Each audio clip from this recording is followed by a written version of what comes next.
1970, I coined the term speciesism to describe the prejudice against the other species and to draw the analogy with other prejudices like racism and sexism.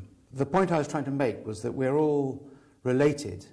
All species are related biologically and through evolution.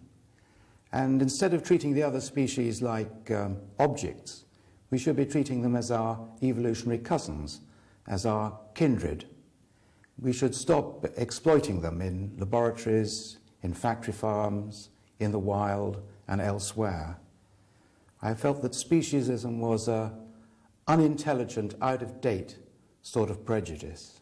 Since Charles Darwin came along and told us that we're all animals and we're all related through evolution, we haven't really drawn the proper moral conclusions from that.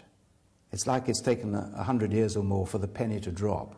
We're really all in the same boat, morally speaking. Darwin himself said this. Darwin worried about the way in which the human animal treated the other animals as our slaves. And indeed, there is a moral similarity between speciesism and slavery. The important thing about the other species of animal is that they can suffer pain.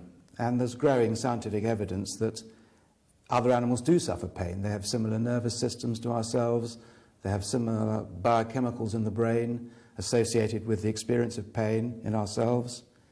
So we can be fairly sure that they do experience pain and distress in the same sort of way that we do, hundreds of other species of animals. And I'm saying that morally it's important that X amount of pain in a dog or an elephant or a cat matters as much as X amount of pain in human beings. So it doesn't matter what species you're from, any more than it matters what race or gender you're from. The pain is the same. So we should all have the same sort of respect, morally speaking.